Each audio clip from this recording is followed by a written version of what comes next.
நட்புடன் உங்களோடு அப்படின்னு சொல்லிட்டு ஒரு ஒரு ஒரு நம்பரே கொடுத்துட்டாங்க, டோல் ஃப்ரீ நம்பரே கொடுத்துருச்சு கவர்மெண்ட்டு. இந்த போஸ்ட் எலெக்ஷனில் இப்படியெல்லாம் கொடுத்தது கிடையாது கடந்த காலங்களில், இந்த முறை கொடுத்துருக்காங்க. இது போதுமானதாக இருக்கும் அப்படின்னு நினைக்கிறீங்களா?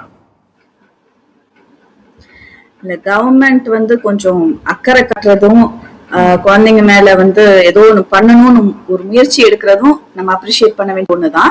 பட் அது மட்டுமே போதும்னு நான் சொல்ல மாட்டேன். பெற்றோர் கொஞ்சம் விழிப்புணர்வோட இருக்கணும். அண்ட் குழந்தைங்க வந்து தன்னை எதுவும் பண்ணிக்குவாங்கன்றது ஒரு பக்கம், சுத்தி இருக்கிற உடைமைகளையோ இல்ல ஒரு பப்ளிக் ப்ராப்பர்ட்டியோ எதுவும் பண்ணுவாங்கன்றது ஒரு புறம். இதெல்லாம் தாண்டி சைக்கலாஜிக்கலா அஃபெக்ட் ஆயிக்குவாங்க, அவங்க டிப்ரெஷனுக்குள்ள போயிடுவாங்க, அவங்க ஆங்ஸைட்டிக்குள்ள போயிடுவாங்கன்றதுதான் இங்க ரொம்ப முக்கியமானது. ஏன்னா அது உடனே கண்ணுக்கு தெரியாது, நம்ம மெஷர் பண்ண முடியாது. அது கொஞ்சம் கொஞ்சமா உள்ளுக்குள்ள வந்து ஒரு தோல்வி மனப்பான்மை வந்து அதுக்கப்புறமா ஒரு டிப்ரெஷன் போய் ஒரு சோகமாயி எல்லாரும் வந்து நல்லா படிச்சிட்டு இருந்த ஒரு புள்ள திடீர்னு வந்து படிப்பு மேல இன்ட்ரெஸ்ட் காட்டாம எது மேலயுமே ஒரு அன்இன்ட்ரெஸ்டடா வந்து தன்னை சரியா பாதுகாக்காம கவனிச்சுக்காம இருக்குதுன்னா அந்த குழந்தையோடைய ஃபியூச்சர் பாதிக்கப்படும். அஃப்கோர்ஸ் அதை சார்ந்து குடும்பமும் பாதிக்கப்படும். அதனால we are more concerned. அந்த ஏரியால வந்து we definitely need some attention. அது வந்து எனக்கு தெரிஞ்சு கரெக்டா இப்ப ஸ்கூல் லீவுன்றனால ஸ்கூலாலையும் எதுவும் சொல்ல முடியாது. இல்லாட்டி ஸ்கூல்ஸ்ல வந்து நம்ம அசம்பிளில சொல்லலாம், குழந்தைங்களை வந்து எம்பவர் பண்ணலாம், மோட்டிவேஷனல் ஸ்டோரிஸ் எல்லாம் கொஞ்சம் அவங்களை டைவர்ட் பண்ணி விடலாம். இந்த வல்னரபிளான ஒரு நேரத்தை அவங்களுக்கு வந்து இன்னும் கொஞ்சம் சக்தி தரக்கூடிய விஷயங்கள் சொல்லும் போது அந்த அளவுக்கு வந்து இந்த ஸ்பாஞ்ச் மாதிரி அப்சர்வ் பண்ணி வச்சிருக்காங்க இல்லையா, என்ன நடக்குதோ இப்ப இருக்கிற அந்த பிரஷர் சூழல்ல, அதை நம்ம கொஞ்சம் ஆஸ்வாசப்படுத்தலாம். பட் டெஃபினட்டா வந்து கவர்மெண்ட் எடுத்திருக்கிற இனிஷியேட்டிவ் அப்ரிஷியேட் பண்ணணும். அதுல ஈவன் ஒரு குழந்தை யூஸ் பண்ணி தன்னுடைய மனநிலைய சரி பண்ணிக்கிட்டா சந்தோஷம் தான். ஓகே, இந்த இது வந்து ஒரு ரிட்டையர்டு ஜஸ்டிஸ் வந்து இதுக்கு நீங்க வந்து ஒரு அவேர்னஸை வந்து நீங்க கிரியேட் பண்ணணும். சமூக பொறுப்புடையவர்கள், சம்பந்தப்பட்டவர்கள் இது பற்றி இந்த வெற்றி தோல்வி எல்லாம் சகஜம், தோல்வி அடைந்தால் பெருசாக எதுவும் அசம்பாவிதங்களில் ஈடுபடக்கூடாது இப்படின்ட்டுலாம் அவர் வந்து ஒரு அப்பீல் வச்சு போயிருக்காரு. ஆனாலும் இந்த சொசைட்டியில் ஒரு நெடிய மௌனத்தை மட்டும்தான் எங்களால் பார்க்க முடியுதுன்னு வச்சுக்கோங்களேன். இப்படி மௌனமாக இருப்பதே ஒரு பெரிய வியாதியா அபிலாஷா? ஜஸ்டிஸ் கிருபாகரன் சார் வந்து this is not the first time. அவர் வந்து நிறைய நல்ல விஷயங்கள் நம்ம வீட்டுல பேசுவோம்ல, என்ன இப்படி எல்லாம் பண்றாங்களே அப்படின்னு நம்ம ஆதங்கப்படுற விஷயங்கள ரொம்ப முன்னெச்சரிக்கையா அவர் வந்து வெளியே கொண்டு வந்திருக்காரு. நிறைய இதுக்கு முன்னாடியும் பண்ணியிருக்காரு. சோ அந்த வகையில அவர் இத வந்து அட்டென்ட் பண்றாருனாலே திஸ் நீட் சம் அட்டென்ஷன் ஒண்ணு. ரெண்டாவது, நீங்க சொன்ன மாதிரி அமைதி ஆகுறதுக்கு முக்கிய காரணம் என்னன்னா, குழந்தைகளுடைய இமீடியட் சரௌண்டிங் யாருன்னா பேரண்ட்ஸ், ஸ்கூல், சொசைட்டி, இந்த மூணு தான் இல்லையா. பேரண்ட்ஸ்னு வரும்போது யாருக்கும் இப்போ நேரமும் இல்ல, அந்த மாதிரியான ஒரு பேரண்டிங் ஸ்டைலும் இல்ல. இத வந்து நான் ஒரு 15 வருஷத்துக்கு முன்னாடி ஒர்க் ஷாப்ஸ்ல நான் சொல்லிட்டு இருந்தேன், இந்த மாதிரி ஃபியூச்சரை விட்டுட்டீங்கன்னா பிடிக்க முடியாதுன்னு. இப்ப அந்த ஸ்டேஜ்ல தான் இருக்காங்க பெற்றோர். நான் எப்பவுமே சொல்வேன், குழந்தைகளுக்கு ஒரு அவங்களுடைய இது தெரியணும், ஹூ தே ஆர்ன்றது தெரியணும். ரொம்ப வந்து பேம்பர் பண்ணி ஒரு பிரின்ஸ் நீ எதுவுமே பண்ண வேணாம், உனக்கா நான் உயிரே கொடுப்பேன்னு பெற்றோர் சொல்லும் போது automatically they lose the ability to discipline are correct the children.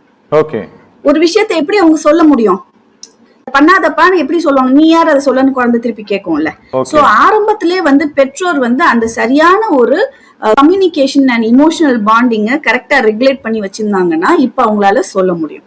Coming to the second, schools வந்து நம்ம ஏற்கனவே பேசுற ஒரு விஷயம் தான். இந்த மாரல் சயின்ஸ்ன்றத எடுத்துட்டாங்க. முன்னாடி எல்லாம் வந்து அபிலாஷா கரெக்ட்டா ஸ்கூல் லீவ் விட்டதுக்கு அப்புறமேட்டு தானே இந்த எலெக்ஷனே தொடங்குது. இல்ல அத தெரிஞ்சு வந்து இல்ல இப்போ நாங்க இந்த நிகழ்ச்சி நடத்துறதுக்கே காரணம் என்ன அப்படின்னா, வழக்கமாக ஒரு நிகழ்ச்சி நடத்துவதற்கும் இப்ப நாங்க வந்து ஸ்கூல்ல ஏதாவது குழந்தைங்க வந்து ரொம்ப ஏதோ ட்ரக்கை மிஸ்யூஸ் பண்ணிட்டு வராங்க, டீச்சர்ஸ் அடிக்கிறாங்க, கத்தி எடுத்து குத்துறாங்க, அந்த மாதிரி நேரத்துலயும் நாங்க பண்ணியிருக்கிறோம், சரியா, நிகழ்ச்சி ஷோ பண்ணிருக்கோம். ஆனா இந்த டைம் எடுத்திருக்கிறதுக்கு காரணம் என்ன அப்படின்னா, கண்ணுல பார்க்கும் போதெல்லாம் தென்படக்கூடிய அந்த வீடியோ தான். ஆமா, அதனாலதான் இன்னைக்கு எடுத்திருக்கிறோம்.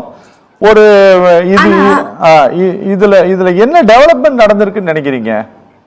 இல்ல இதுல பொதுவான ஒரு பங்கும் ஸ்கூலுக்கு உண்டு. குழந்தையோடைய மனநிலைன்னு நம்ம பார்க்கும்போது ஓவரால் டெவலப்மெண்ட்னு ஒண்ணு இருக்கு இல்லையா? அவங்க ஸ்கூல் லீவ்ல இருந்தாலும் ஸ்கூலே தான் அதை செய்யணுமா?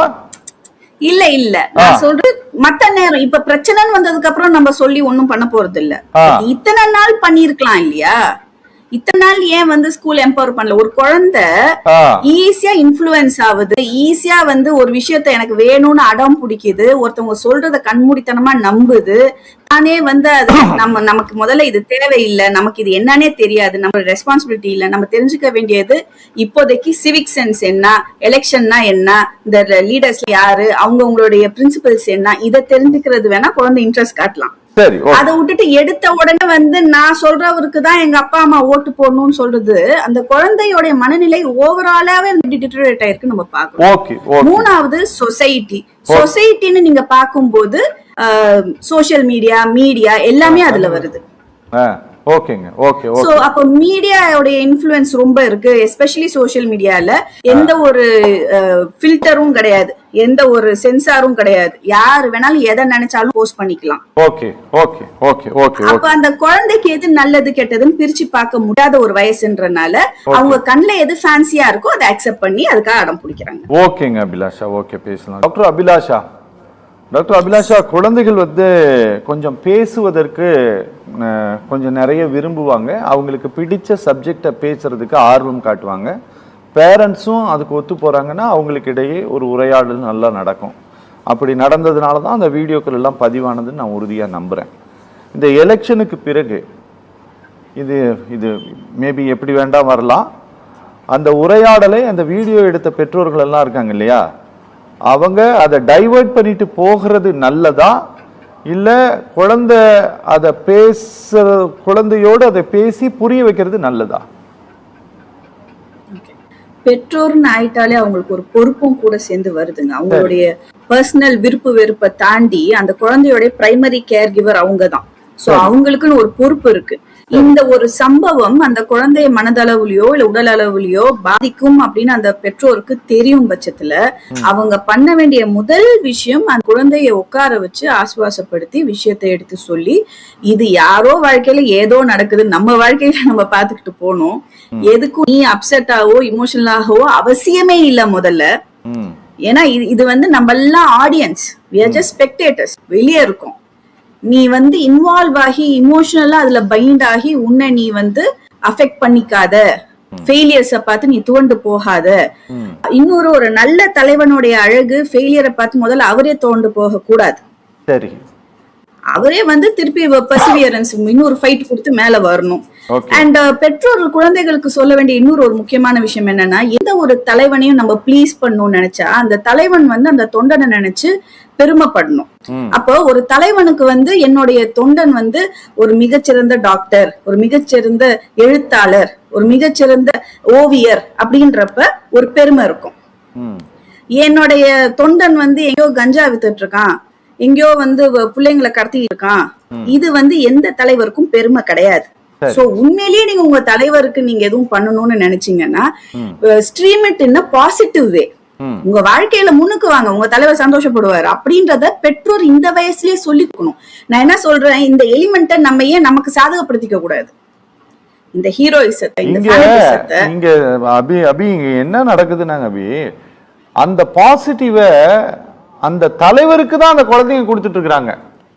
நீங்க பயப்படாதீங்கன்னா நீங்க தான் வருவீங்க, நீங்க பயப்படாதீங்க மாமா நீங்க தான் வருவீங்க அப்படின்ட்டு இங்க தெரியாம இங்க ரொம்ப வித்தியாசமா நடக்குது. இது என்ன கர்மமா தெரியல இது. அதனாலதான் நாங்க உங்ககிட்டயாச்சும் கேட்டு விளக்கம் தெரிஞ்சுக்கலாம்னா நீங்க வந்து குழந்தைங்களுக்கே சொல்லிட்டு இருக்கிறீங்களே, குழந்தைங்க தான் அங்க சொல்றாங்க, குழந்தைங்களுக்கு இல்ல, பெற்றோர் தான் நம்ம டார்கெட் பண்ண வேண்டிய ஒரு சிச்சுவேஷன். விஜய் ஒரு மனநலம் பாதிக்கப்பட்டவர் தான், விஜய் ஒரு மனநலம் பாதிக்கப்பட்டவர் தான், அவங்களுக்கு என்ன சொல்லுங்கங்கற தைரியமா சொல்றேன். சரி இருங்க, ஏன்னா சைக்கோ பார்த்து நான் சொல்ல, அவங்க இணையர் இல்ல 25 ஆண்டுகள் அவங்க கூட சார் விடுங்க, அந்த சப்ஜெக்ட் வேண்டாம் விட்டுருங்க. இல்ல சைக்கோ இல்ல சார், அத வேண்டாம் சார். சார் அபி நீங்க பேசலாம். அதனால நான் சொல்றது பெற்றோருடைய கடமையை பத்தி மட்டும்தான் இங்க எம்பசைஸ் பண்ணிட்டு இருக்கோம். பெற்றோர் ஒவ்வொரு பெற்றோருக்கும் அவங்க குழந்தை தாங்க முக்கியம். கரெக்ட். நீங்க உங்க குழந்தைய பாத்துக்கோங்க, நீங்க வேற எதுவும் பண்ண வேணாம், நீங்க யாருக்கோ போய் நாட்டு சேவை எல்லாம் பண்ண வேணாம். உங்க குழந்தைய நீங்க பத்திரப்படுத்தி அவங்களுக்கு நல்ல ஒரு மனிதனா உருவாக்கி இந்த தேசத்துக்கு கொடுங்க, ஒரு குட் சிட்டிசன் ஆக்குங்க. அதுல இதெல்லாம் வராது. இந்த ஃபேனட்டிசமோ ஹீரோயிசமோ ஹீரோஷிப்போ கல்ட் ஃபார்மேஷனோ இதெல்லாம் ஒரு குட் சிட்டிசன்ல வராது. அதனால தயவு செஞ்சு பெற்றோர் பண்ண வேண்டியது உங்க வெறுப்பெல்லாம் ஓரம் கட்டிட்டு அந்த குழந்தைக்கு ஒரு நல்வழி காட்டுங்க.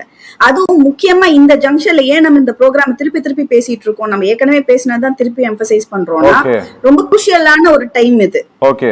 ஏதோ ஒண்ணு நடந்ததுக்கு அப்புறமா நம்ம அதுக்கு அனுதாபத்தை காட்ட முடியுமே தவிர ஒன்றும் பண்ண முடியாது. நடக்கிறதுக்கு முன்னாடி பிரிவென்ஷன் பண்ண முடியும். So make use of this awareness for prevention. Okay. Doctor Abhilasha, நாங்க இந்த நிகழ்ச்சி நடத்தி ஒரு 1000 பேரை திருத்த முடியும் அப்படின்ட்டுலாம் எங்களுக்கு 1000% நம்பிக்கை இல்லை. ஆனா இந்த நிகழ்ச்சியை பார்த்து கொண்டு இருக்கக்கூடிய 1-2 பேராச்சும் அந்த வீடியோ போட்டவங்க போடாம இருந்தாங்க அப்படின்னா அதையே எங்களுடைய வெற்றியாக கருதுகிறோம். சரியா? அதனால நீங்க இந்த நிகழ்ச்சியில கடைசியா நீங்க ஏதாவது சொல்ல விரும்புறீங்கன்னா சொல்லலாம்.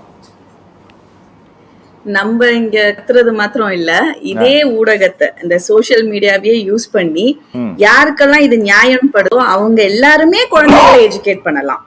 அதுவும் சர்க்குலேட் ஆகும், இதே ஹேஷ்டேக்ல அதுவும் தான் வரும். அப்ப நீங்க உணர்ச்சி வசப்படாதீங்க, இமோஷனல் ஆகாதீங்க, டக்குன்னு இம்பல்சிவா டிசிஷன்ஸ் எடுக்காதீங்க, நான் நினைச்சது தான் நடக்கணும்னு அடமண்டா இருக்காதீங்க, உங்க டெம்பர் டேண்ட்ரம்ஸை கண்ட்ரோல் பண்ணிக்கோங்க.